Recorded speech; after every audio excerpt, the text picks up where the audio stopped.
सच्चा है भगत जी। अच्छा भगत जी, क्या गुस्सा की हो गई रात को 1 रात बजे को तक? तो भगत जी 12:30-1 बज गए थे। नंबर तो मैंने नोट करके रख लिया था, मैंने कहा फिर कल सुबह ही करेंगे। 1 बजे तक इंतजार सर देखे। हम लाइव आ रहे थे भगत जी, 12 बजे तक तो लाइव आ रहे थे। कहा कि कोई फंस गए अपना प्रोग्राम में, इसलिए नहीं कर पाए। हाँ, 12 बजे तक तो प्रोग्राम ही चल रहा था भगत जी। बताइए आप। कुछ समस्याएं हैं, मैं बहुत लूट पिट चुका हूँ, मैं बहुत दुखी हूँ, बहुत परेशान हूँ लूट पिट के। वैसे परमात्मा ने मुझे इतना सुख दिया है, मुझे किसी चीज का कमी नहीं दी है जी। लेकिन मैं शारीरिक लूट पुट गया हूँ। मतलब जो मैं 2013 से 6 अक्टूबर को मैं नामदान लिया था जी। बरवाला आश्रम से, और मार्च में 27 मार्च को मुझे दूसरा मंत्र प्राप्त हो गया था। और इसके बाद भी मैं 2-3 बार, मैं 1 महीना पहले जो है बरवाला कांड होने से पहले भी मैं से वहाँ गया था आश्रम में। पता चारा चल रहा था कि मतलब ये जो ये जंतर मंतर में या वहाँ धरना देना, ये वो सब बातें मुझे इतनी जानकारी नहीं है सर, मैं बिल्कुल सही बता रहा हूँ। मैं सीधा साधा आदमी हूँ, एज भी काफी है, 76-77 वर्ष की है। मैं रेल से रिटायर्ड हूँ। मैं किसी तरह का कोई, मुझे भगवान ने खाने पीने का कोई कमी नहीं दिया है। स्वास्थ्य में कमजोर हूँ। 2012 में मुझे हार्ट अटैक हुआ, छल्ला पड़ा शरीर के अंदर। इसके बाद जो है मैं इसमें आईसीयू में पड़ा रहा, महीनों हुआ पड़ा रहा हॉस्पिटल में जी। मैं जब आके बेड पर घर बेड रेस्ट करने लगा तो मैं रात दिन एक गुरु जी का सत्संग ही देखता रहा मैं 1 साल तक। थोड़ी सी मेरे शरीर में जान आई। छोटा लड़का मेरा राजस्थान अलवर में नौकरी करता है प्राइवेट। बीच का लड़का गाजियाबाद में रहता है। गाजियाबाद से मैं रिटायर लिया हूँ, करीब 30 वर्ष गाजियाबाद के अंदर रहा हूँ मैं। बड़ा लड़का बॉम्बे के अंदर है। किसी तरह का मेरे ऊपर बर्डन नहीं है। बर्डन मेरे भक्ति के अंदर पड़ गया बीज, जो इससे मैं बहुत परेशान हूँ। ये क्योंकि मैं गुरु जी से इतनी चाहत थी कि जब हो गए तो मैंने 2-3 साल तक तो कुछ नहीं किया। मैं भाग दौड़ करता रहा, बहुत ज्यादा परेशान रहा। फोन करता रहा उन नंबरों पर जो नंबर दिए हुए थे, कहीं से मेरा संपर्क नहीं हो रहा था कि कहाँ क्या हो रहा। गुरु जी का कोई प्रोग्राम वहाँ मैं जाऊँगा हूँ। मैं फ्री रहता तो मुझे रेल के भी पास मिलता तो मैं वैसे भी मैं आपसे सर बता दिया और सच्चाई बता रहा हूँ कि मैं किसी तरह से परेशान नहीं हूँ। एक पैसा मैं बच्चों से मांगता हूँ, देता हूँ मैं। मुझे भगवान ने इतना सक्षम दिया, खाली शरीर से दोनों मियाँ बीवी। अब मेरी बदनसीबी ये है सर, इतने बदनसीब हूँ मैं, उस बदनसीब परिवार के अंदर हूँ कि मेरे 3 बेटे 3 बहू, 1 बेटी और मियाँ बीवी हम। नामदानी सिर्फ मैं हूँ। मैं किस तरीके से इस परिवार के अंदर रहता हूँ मैं जानता हूँ। लेकिन कोई मेरा विरोध नहीं करता, कोई नहीं विरोध करता। इसके लिए कोई विरोध मेरा बच्चा नहीं करता मुझसे। मुझे जो है ये लोग करते रहे। एक बार संपर्क हो गया इधर उधर, तो यहाँ से जो है मुगलसराय नामदान ट्रेन से संपर्क हो गया। भगत जी हेलो। हाँ जी सुन रहा हूँ। अब मुगलसराय नामदान ट्रेन से संपर्क हुआ था। एक साधक इधर एरिया में मेरे भी कोई भगत नहीं था, मैं अकेला ही था। लोग मुझे बड़े हे दृष्टि से देखते थे। लोग ये कहते थे कि ब्रह्मा विष्णु महेश और सबकी पूजा छोड़ दिए, यह आदमी हिंदू है न मुसलमान है, क्या है ये। इस देश से मैं इधर अकेला पड़ा रहा। मैं किसी का परवाह ना करते हुए किसी से फालतू बात ही नहीं करता था। मेरे अंदर कमी यही हो गई कि मैं गुरुदेव के नहीं करने से मेरी अंदर जो है कुछ कमियां आ गई। जो ताश वाश खेलते थे वहाँ बैठ जाते, खेलते होते नहीं थे कुछ लोग। मुझे अकेलापन महसूस होता था। और कुछ मियाँ बीवी हम दोनों ही रहते थे, कुछ बदतमीजियाँ आपस में होने लगी। ये सब जो है मेरे से कमियां हुई। मैं गुरुदेव से जो इसके बाद इन लोगों ने मुझे वहाँ जब एक आदमी कहा कि मुझे नाम दाम दिला दो, मैं कहा चलो भैया। मियाँ बीवी को लेके गए और 2-4 आदमी जोड़े, ले जाके मैं खुद अपने खर्चे से बैठा के ले गए गाड़ी पे अपने। ये लोग जो है मतलब नाम दाम दिलाए, सब कुछ दिलाए। वहाँ जो हम अपने बारे में कहे तो कहने लगे कि आपका नाम जो है खंड हो गया है। आप जो है मुझे 10 चक्कर कटवाए। 4 जो है मतलब गेट नंबर 2 पर जो है बरवाला में, जेल नंबर 2 पर जो है 4 मत्था टेक, अच्छा हाजिर जेल पर लगाना। मुझे सालों गुजर गया, साल का ज़्यादा गुजर गया बल्कि। इसके बाद जो है जो है मगहर गए, जो है आपका जो है यहाँ मथुरा गए, यहाँ जो है मैं आपका गया जो है रोहतक गए। रोहतक में मेरी खोपड़ी घूमी वहाँ। जब लोगों ने वहाँ जो है प्रकट दिवस के बाद जो है ये सब नेता, ये अजीत जी है, ये फलाना है, ढिमाका है, तब मेरी वहाँ खोपड़ी घूमने लगी कि मैं, गुरु जी हमारे कहते थे हमें इस किसी किसी पार्टी पूर्वा से हमें कोई मतलब नहीं है, ना तुम लोग को रहना कहीं जाना है, और न कोई वोट वोट के चक्कर में कोई सपोर्ट वोट देना है किसी को, जो जहाँ करता है। लेकिन इन लोग की ये मनवर से देख के मुझे मेरा समझ में नहीं आ रहा। ये लोग डराते रहे। फिर यहाँ आपका कुछ बीच में कुछ ऐसा कुछ प्रोग्राम देखा, आप जो है यहाँ मेरठ में थे, मैं संपर्क करना चाहा कि मैं मेरठ हूँ, गाजियाबाद में तो मैं रहता हूँ, 4 महीना रहता रहा, बहु बेटे रहते हैं मेरे। मैं कहा मेरठ में मैं जानता हूँ। ये लोग मुझे बहुत ज़्यादा डरवा दिए कि उसका जो है उसका प्रोग्राम मत देखा करो, ये वो ये, और सब हमारे पर लाल पीला होने लगे।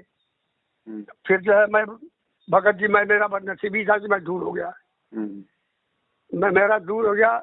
अब जो है ये मुझे जो है फिर मेरे को जो है किडनी प्रॉब्लम हो गया। उधर जो है आपका जो है नोएडा से, ग्रेटर नोएडा से दवा चल रहा था, यहाँ बड़ा हॉस्पिटल बनारस के अंदर यहाँ से दवा चल रहा, मेरा हार्ट का चल ही रहा सब कुछ। और वैसे जो है ये लोग जो कुछ करे, पर जो मुझसे गलतियाँ हुई हैं, क्षमा कैसे क्या करूँ मैं, मुझे समझ नहीं आता। मैं बिल्कुल सक्षम हूँ, मैं परमात्मा के चरणों में बिल्कुल समर्पित हूँ। आप मुझे बताइए मैं क्या करूँ। देखो बगल जी, 1.5-2 साल पहले ही आपको सारी सच्चाई का पता होने लगा था धीरे धीरे। हाँ। उसके बाद भी आप थोड़ी हिम्मत नहीं कर पाए, पास की पास नहीं आ पाए आप मेरठ में उस समय। हाँ नहीं आए, हमारी बदनसीबी अब है। देखो, मालिक ने तो मौका दिया था आपको उसी समय इन सब झंझटों से दूर करने का कि भैया सच्चाई के साथ में जुड़ जाओ, अब समय आगे ठीक नहीं आ रहा है। अब वो ठीक है, आपकी अपनी सोच थी, आपकी अपनी, अब क्या कहें उस चीज को, आध्यात्मिक नासमझी कह सकते हैं हमारी इसको। सोच नहीं थी, हमारी सोच नहीं थी भगत जी, हमारा दिल कमजोर था। मैं डर गया, लोग सोचते हैं, मैं हिम्मत नहीं कर पाया।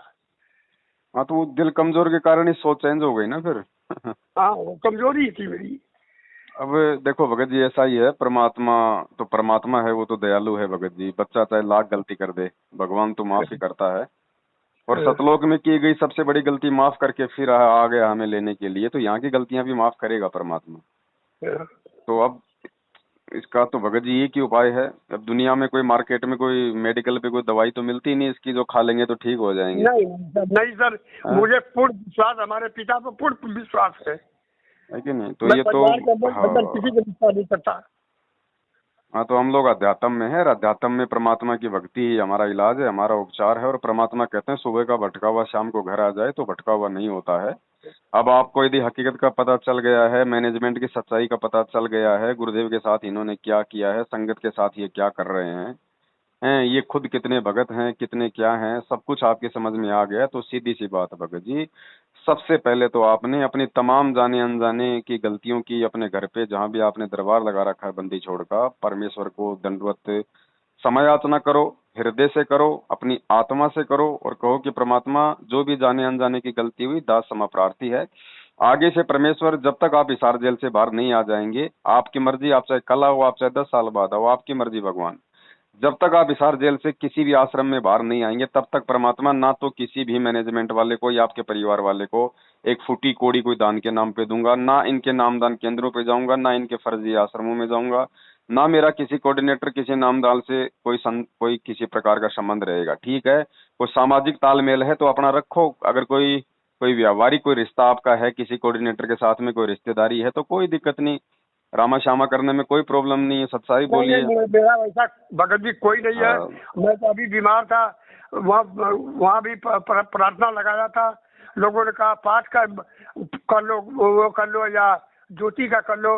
वो ज्योति का संकल्प किया, 2100 रुपया मैं जमा भी कर, इतना बदनसीब हूँ मैं कि वो भी पैसा मेरा जो है गया कूड़े खाने में। अब वो तो जाएगा भगत जी, कुपात्रों को तो 1 रुपया दोगे, वो भी मतलब गटर में जाएगा। ये तो मालिक ने विधान 27 साल से आके यही तो समझाया था मैं कि भैया सुपात्र को दान देने से फलेगा, कुपात्र को देने से नहीं फलता। तो हम सुपात्र कुपात्र की पहचान नहीं कर पाए 27 साल में। जबकि गुरुदेव ने नहीं बता दिया कि करता है, सुपात्र पूरी धरती पे केवल सतगुरु है और कोई है नहीं। फिर हम यही तो मैं बोल 7 रहा हूँ। साल से हम किन को पात्रों के हाथों में पैसा दे रहे हैं? अब यही ये तो हो एक रहा है। एक आध बार चर्चा भी किया, जिनको मैंने ले जाके खुद दिलवाया, मतलब जैसी भी हमारी ज्ञान थी, जैसा भी अज्ञानता से इन लोग को जो मंत्र दिलवाया या इनका नामदान दिलवाया, उनसे इसके विषय में, आपके विषय में बात बताया कि ऐसे ऐसे चल रहा है ये। तो हम कहने लगा कि गुरु मना करते हैं यहाँ लोग, क्यों उनका देखते उसका नहीं, हमें क्यों ले जाएगा, इनके नामदान दिलाए? बताइए, हमसे रिक्वेस्ट भी कर रहे हो, हमारे ऊपर हावी भी हो रहे हो, तो फिर हमें ले जाके क्यों फंसा दिए वहाँ? अब ये तो भगत जी इनका तो धंधा बंद होता है ना। इनके तो खाने खर्चे, बच्चों की फीस, गाड़ी किराया, मोबाइल, डीजल, पेट्रोल सब कुछ संगत के दान से चलता है, तो इनको तो दुख होगा ही होगा। इनको तो पता है कि पवन दास का जिसने वीडियो देख लिया, सच्चाई से परिचित हो जाएगा, हमारे यहाँ आना छोड़ देगा, पैसा देना बंद कर देगा, फिर हम तो रोड पे आ जाएंगे, भूखे मर जाएंगे, तो ये तो मना करेंगे। सवेरे 10 बजे के बाद, 9 बजे के बाद जो है, ये आप ही का लाइव जो है मैं शाम तक देखता हूँ, बीच में रमैनी कर लेता हूँ, फिर खोल के मैं टीवी, मेरे पास कोई काम, एक खुरपी नहीं चलाता। मालिक इस लायक मुझे बना रखा है, कुछ भी नहीं करता। रोटी घर वाली बना के देती है, तबीयत उसकी भी खराब है, अपना ले जाता हूँ, ले जा इलाज कराता हूँ। बच्चे मुझे परेशान है कि क्यों वहाँ अकेले रहते हैं आप, इतना परेशान है लोग। हम कहा नहीं, हम लोग को रहने दो, जब तक झेल सकते हैं झेलने दो। यहाँ सब कुछ घर द्वार जो है, थोड़ा मोड़ा जमीन जाता है, अपना पड़े हुए। लेकिन मैं गुरु जी से आपकी ये रात दिन देखता हूँ, ये दिन भर देखता हूँ, सारा दिन इससे नजर नहीं हटती, न हटता हूँ मैं। और न कोई चीज देखता हूँ मैं कभी, न समाचार देखूँ, न टीवी देखूँ। टीवी भी कभी देखता रहा तो सिर्फ सत्संग देखता रहा है, कोई नहीं, कुछ नहीं देखता रहा, पहले से मेरी आदत है। तो बस यही है भगत जी, परमात्मा दूर नहीं है। अपनी सारी उन तमाम जानी अनजानी की जो गलतियां हमने की हैं, उन सब की परमात्मा से क्षमा याचना मांग के और दोबारा से एक नए सिरे से जो है अपनी भक्ति शुरू कर दो। आप ये सोचिए कि परमेश्वर, मैंने तो आज ही आपसे दीक्षा ली है और परमेश्वर मेरा तो केवल आप ही से नाता है और मेरा किसी से कोई संपर्क नहीं है। और जब तक आप नहीं आ जाएंगे परमात्मा, आपने मुझे जो मंत्र दिए हैं उन मंत्रों का अपना मर्यादा में रह के जाप करूंगा, परमेश्वर आपकी भक्ति करूंगा। और कभी कभार भगत जी अगर ऐसी कोई तकलीफ हो जाती है तो परमात्मा ने कह रखा कि भैया ज्योतिया पाठ का अपने हृदय से अपने घर पे भगवान को समझ के दंडवत करके उनसे संकल्प कर लो, साधु भूखा भाव का, धन का भूखा नहीं। परमात्मा अंतर्यामी है, सुनता है भगत जी, लेकिन सुनता है उसकी जो अपनी आत्मा से और जो अपने पवित्र मन से उस परमात्मा को याद करता है, जो उसे प्रार्थना करता है। तो क्यों नहीं करेगा परमात्मा? इतना बदनसीब हूँ, इतना बदनसीब हूँ, दंडवत प्रणाम करते समय एक बार 2 बार गुरी का हिलोर इतना हृदय में आया कि मैं दंडवत प्रणाम करते करते मतलब आधा घंटा फूट फूट कर रोया हूँ। जी। उस आत्मा की इतनी, परमात्मा की हृदय के अंदर इतनी जागृति हुई कि आत्मा आंसू नहीं बंद हो रहे थे, फूट फूट कर रोया कि जालिमों ने क्या कर दिया हमारे पिता के साथ।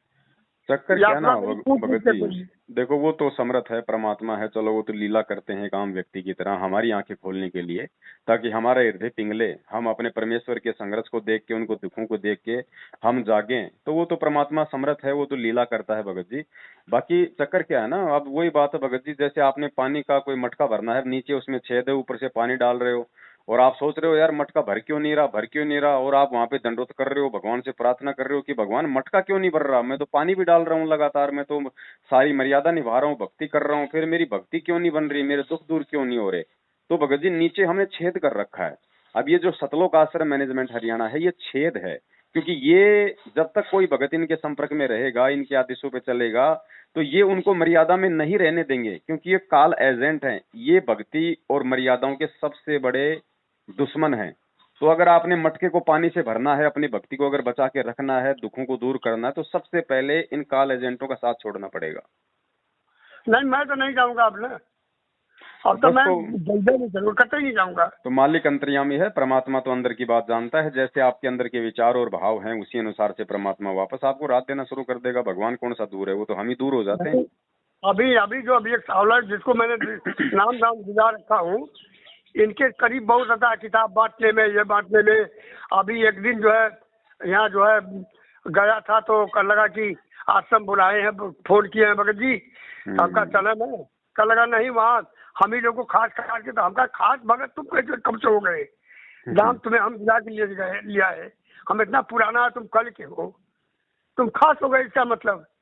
हाँ, तो वही है ना, जो उनकी ज्यादा चमचागिरी करता है वो खास होता है भगत जी। अच्छा अच्छा, तब मुझे नहीं समझ में आया, तो मैं कहा कि कोई बात नहीं, जाओ आप। इसके बाद फिर करने लगे कि गेहूँ वहूँ दान वगैरह करना, ये हम तो दे दिए। तो हमें अज्ञानता था, मैं कहा कि कहे तो मैं भी 1-2 बोरी जोन देता होता देते थे। भगवान की किसी की कभी तो दिया नहीं है। अब ये क्या करते हैं भगत जी, ये जो भक्तों से इन्होंने जो ये अनाज जो लूटा है, गेहूं जो चावल जो भी बेचारे भोले भक्तों को गुरु जी का आदेश बता के जो ये अनाज दान करवाया, ये मध्य प्रदेश में ज्यादा करवाते हैं और हरियाणा में। अब देखो वो दान वो क्या करते हैं ये लोग भगत जी, उस अनाज को बेचते हैं ये लोग। खुद मुझे एक भगत ने बताया कि भगत जी मैंने इनको 2-3 बोरी मैंने इनको गेहूं की दी, और उसके बाद मैंने कहा अरे भैया वो गेहूं कहाँ रखते हो, क्या करते हो? बोलो उसका क्या करते हैं, बोलो उसको बेच देते हैं, हमारे पास में कोई चक्की थोड़ी है हम उसको पीसेंगे, हम उसको बेच देते हैं, बेच के हम उसका जो है मतलब वो पैसा ले लेते हैं। अब बताओ ये काम करते हैं भगत जी। अब मैं भगत जी इतना दूर से हूँ, बिल्कुल चंदौली मेरे से 20-22 किलो 40 किलोमीटर है डिस्ट्रिक्ट चंदौली। मुगल सराय भी 40-42 किलोमीटर पड़ता है। लेकिन गुरु जी में इतनी लगन मेरी थी कि मैं जब नहीं तब मुझे उठ पड़ू। मैं ये नहीं कि रेल के भाड़ा से किराए से जाऊंगा 5 से, मैं अपना सक्षम था, टिकट कराता तो मैं चला जाता था। और जब भी जितनी बार भी गया मैं आश्रम के अंदर, जितनी बार भी गया, भिवानी भी गया, मैं खाना भी खाता था। ये मेरे दिल के आत्मा गवारा नहीं करती थी कि मैं यहाँ रोटी छोड़ के जाऊंगा। मैं वो देख आता था वहाँ, जिस तरीके की लिया हूँ। चलो आपके विचार अच्छे थे, आप नेक आत्मा थी, इसीलिए परमात्मा ने आपको दोबारा से संभाल लिया है, नहीं तो धक्के खाने वाले तो खाए रहे हैं आज भी उनके पीछे। आपके अच्छे विचार थे इसीलिए तो भगवान ने आपको संभाल लिया, आपको सच्चाई से जोड़ दिया। ये आपका व्हाट्सएप नंबर है? अभी भी भगत जी मैं यहाँ से जींस से उतर के बस में भाई बस जाता था, वहाँ भी जाता था। गुरु जी जब जाते थे कभी 2100 रुपया दे दिए, कभी 500 रुपया दे देते थे। नाम दान में डालते थे कि खाना खाता हूँ, बस का भाड़ा नहीं देता, बगैर पैसे खाता हूँ, मैं कर्ज लेके यहाँ से नहीं जाऊंगा, मेरा ये सिद्धांत बना हुआ था। चलो जो भी गलतियां हो गई भगत जी, उनका तो वही परमात्मा से प्रार्थना एकमात्र समाधान है। बाकी आगे से तो इनके चाय भी पीना हराम है, ध्यान रखना।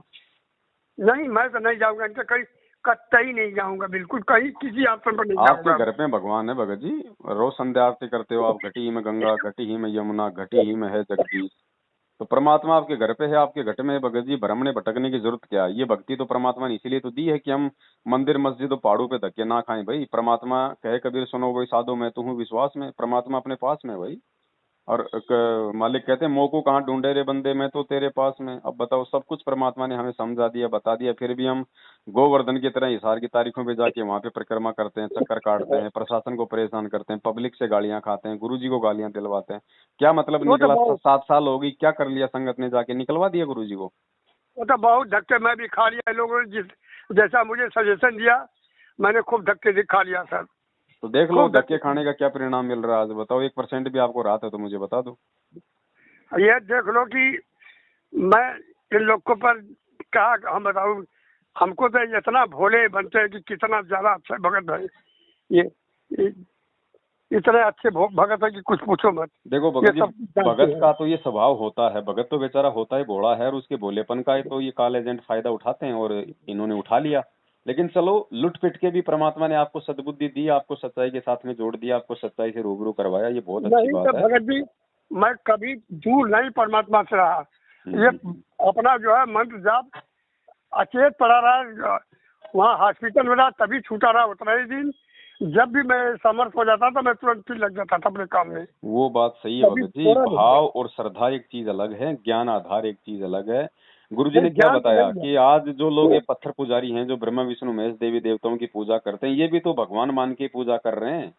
ये कौन सा उनको मतलब छोटा मान रहे हैं? अगर कोई ब्रह्मा जी का पुजारी है, कोई हनुमान जी का पुजारी है, तो उसको सर्वश्रेष्ठ मान के तो भक्ति कर रहा है। लेकिन उसके मानने से नहीं होता ना भाई, क्या मर्यादा है, क्या नियम है, वो परमात्मा का विधान करता है निर्धारित। तो हम इसी प्रकार इस मैनेजमेंट को बहुत बड़ा भगत मान के, बहुत ही सच्चा मान के, और हम जो कर रहे थे क्रियाएं, तारीखों पे जाना, केंद्रों पे जाना, फर्जी आश्रम में जाना, इनको ज्योति पाठ का पैसा देना, हम सब कुछ सही मान के तो दे रहे थे। अगर हमें मालूम होता कि ये गलत है तो हम देते नहीं।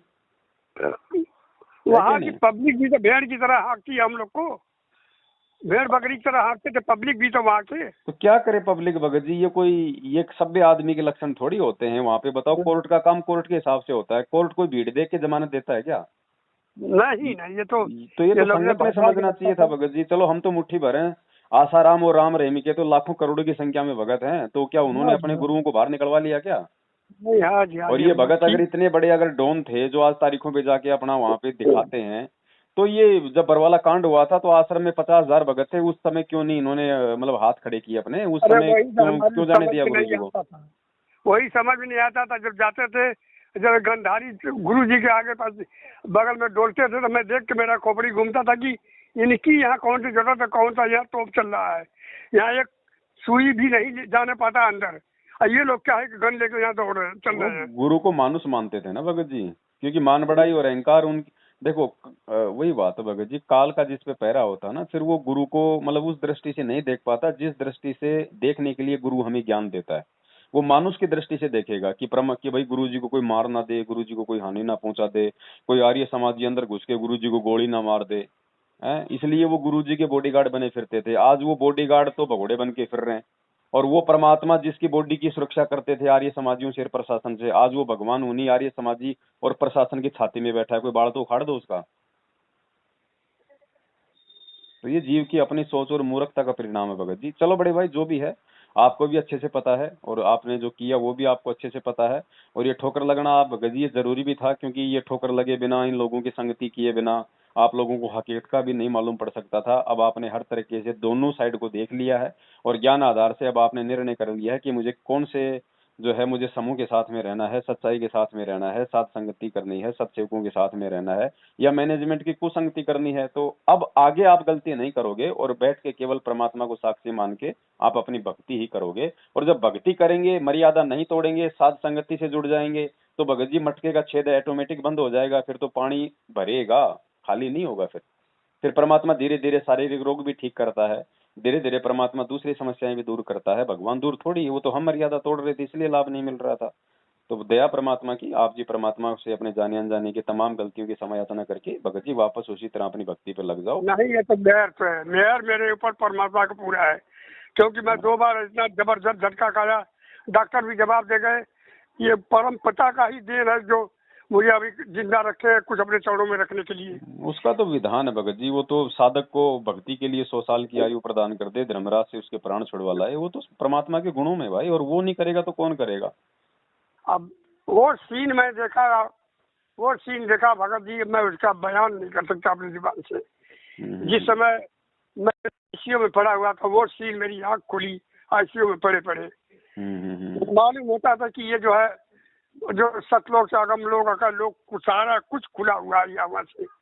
वो सीन अपने आंखों से देखा, जैसे मालूम होता था कि सोने की तरह रोशनी रोशनी ऊपर से नीचे तक है।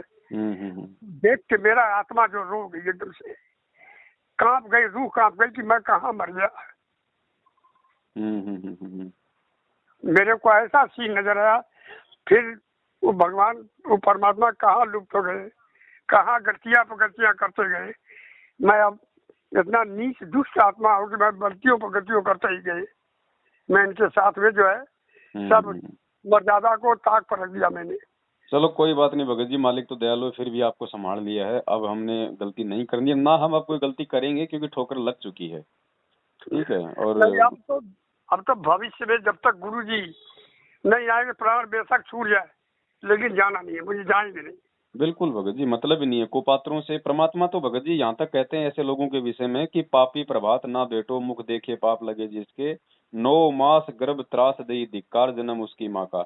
ऐसे लोग जिनकी गलतियों के चलते, जिनकी मनमानी हरकतों के चलते उनका गुरु दुनिया में निंदा का पात्र बना है, गुरु जेल में बैठा है, ऐसे लोगों का तो मुंह देखना भी भगत जी पाप तुल्य है। दर्द मुझे सबसे बड़ी अब घर में होता है, मेरे परिवार के अंदर, कि बहू बेटे सब दूर दूर है, हम भी दूर है। एक बहू है, एक बहू है।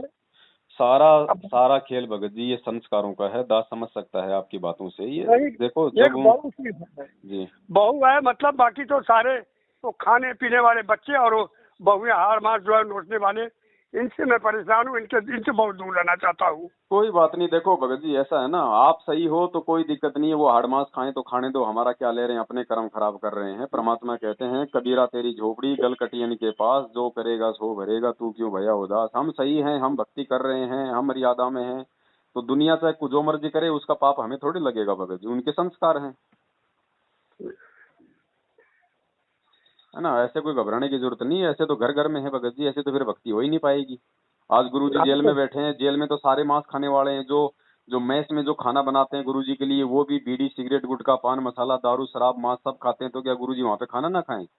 खाते होंगे भैया, वो तो हम तो जानते हैं कि वहाँ पवित्र लोग रहते हैं, हमें तो यही ज्ञान था। तो ऐसी कोई बात नहीं है, हम अपनी क्रियाओं का ध्यान रखें, हम सही हैं तो मालिक हम पे प्रसन्न है। बाकी दुनिया क्या कर रही है, दुनिया क्या नहीं कर रही है, वो दुनिया के संस्कार है, दुनिया के अपने कर्म है भगत जी। देखिए, कब से प्रयास कर रहा था मैं आपसे बात करने के लिए, कब से फोन कर रहा था, लेकिन आप इतना लाइव आपकी बिजी है। आपके संस्कार सुन के, आपके जो कर्म सुन के बड़ा दर्द होता है कि लोग इतनी घटिया हरकत आपके साथ जो है जो किए, मनमत जो ये आचरण आपके साथ किए, मेरा आत्मा रोता है। अब देखो ना भगत जी, परमात्मा के साथ में कौन सी कमी छोड़ी है आप, और हमारे साथ तो 1% भी नहीं हुआ उनकी तुलना में। मैं गुरुदेव किसी के तो साथ भी कुछ कर सकते हैं। अगर थोड़ा बहुत भी अगर हमें मिल रहा है ऐसा करने का, तो हमारा सौभाग्य है कि हम संघर्ष कर पा रहे हैं हमारे गुरुदेव के आशीर्वाद से, उनके पद चिन्हों पे चलते हुए। और संघर्ष बिना भगत जी वही बात ना, भाई सोने सोने को जब तक तपाया नहीं जाएगा, वो बताओ वो कैसे बनेगा कुंदन। फिर भी आपका कई लोग से, जैसे आप नाम लेते हैं, मधु बहन का लेते हैं, कजोर भगत जी का लेते हैं, अब आपके साथ जुड़े हुए थे ये कानपुर वाले भगत जो है, बताते हैं ये भी फिसल गए। ये तो भगत जी पता नहीं कितने आएंगे कितने जाएंगे, मालिक कहते हैं ये संसार विघन की घाटी, कोई निकलेगा बिरला सूर। यहाँ तो कोई सूरवीर टिकेगा इस मार्ग पे भगत जी। अब दिल्ली में एक नाम दे रहा है संजय रावत, संजय साकट। ये परमात्मा ने पहले ही बता दिया था कि भैया ऐसे ऐसे काल के दूत भी संगत में खड़े होंगे आने वाले समय में, सावधान रहना है। लेकिन ये मुझे बड़ी आश्चर्य की होती है कि जिनके घर में स्वयं परमात्मा जो है और जन्मदिन मना रहे हैं, सब कुछ मना रहे हैं, ये तो होता ही है भगत जी, ये तो कहावत है ना, गुरुजी खुद कहते हैं भैया दीपक तले अंधेरा रहता है, घर का जोगी जोगना बाहर का जोगी सिद्ध, है ना।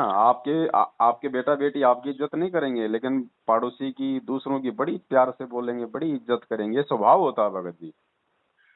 वो इज्जत करे ना करे, लेकिन इनको कहाँ संकट में डाल दिए, पूरे मैनेजमेंट को, ये जो है पूरा भक्तों को संकट में डाल दिया गुरु जी के पीछे। पूरे जो चाहने वाले भक्त, उनकी आत्मा दिल से रो रही है, इनको कहीं सुकून मिलेगा? ये भगत जी पूर्व निर्धारित था, ये सब कुछ होना था, उनके अपने संस्कार थे, हमारे अपने संस्कार थे, हमें भी ठोकर लगे बिना आज इतना विश्वास होना, मतलब आज इतना विश्वास नहीं हो पाता। अब आपको ठोकर लगी, आप इतने भाव और श्रद्धा से इनको अपना भाई समझ के, अपना भगत भाई समझ के, इतने विश्वास के साथ में इनके साथ में जुड़े, इनके हर आदेश की आपने पालना की है, और अब जाके मालूम पड़ा कि ये हमारे साथ में कितना बड़ा धोखा कर रहे थे। तो ये भगत जी अगर धोखा आज नहीं मिलता तो ये फिर कभी ऐसा समय आ जाता, फिर आप धोखा खा जाते। तो अच्छा हुआ कि धोखा आपने पहले खा लिया, अब आगे संभल के चलेंगे। तो ये कुछ चीजें होती हैं भक्ति मार्ग में, अपनी आत्मा को दृढ़ करने के लिए ये परमात्मा खेल खेलता है भगत जी। इनके तो अपने संस्कार थे, इन्होंने तो अपने कर्म फोड़ लिए, लेकिन हमें भी ठोकर लग गई। 7-8 साल का संस्कार मेरा ये तो मिट्टी में मिला लिया अपने साथ साथ में। कोई बात नहीं, उसका फायदा ये मिल गया कि आज आप दृढ़ हो गए ना, आज आपकी जो समझ में आई है, अब आप गलती जिंदगी में नहीं करोगे, तो फायदा भी तो हुआ ना इसका। सुनना ही नहीं है, इनकी कोई बात ही नहीं सुननी है मुझे सर। हाँ, इनके तरफ ध्यान ही नहीं जाएगा अब तो। चलो ठीक है भगत जी, दया परमात्मा की। और फोन आ रहा है भाई का, है ना। आप तो गुरुदेव को समझ यातना मान लीजिए अपने हृदय से, और फिर देखिए भगत जी, परमात्मा तो परमात्मा है, वो तंत्रयामी है, वो तो इसी बात का इंतजार कर रहा है कि कम से कम ये अपनी गलती तो स्वीकार करे एक बार। मालिक कहते हैं जो मैं पूत कपूत हूँ बहुर पिता को लाज। बेटा चाहे लाख गलती कर दे, और बेटा एक बार अगर कह दे कि भाई पिताजी मेरे से गलती हो गई, आगे से नहीं करूंगा, तो परमात्मा उसकी सारी गलतियां माफ कर देता है। नहीं, वो तो भगत जी मेरा आत्मा रोता जी, ये हमारा पिता इतना दयालु है, इतना शक्तिमान होते हुए भी इतना दयालु है कि बिल्कुल दया का सागर है हमारा पिता। चलो बड़े भाई, दया परमात्मा की, आप जी लगे रहो परमेश्वर के चरणों में, और ज्यादा समय नहीं है, परमात्मा जल्दी आएंगे, अपने बच्चों को वापस संभालेंगे। बस ये है कि हमें तब तक बहुत सोच समझ के चलना है भगत जी। ठीक है। हाँ, सत साहेब, जय हो बंदी छोड़। बंदी छोड़ की।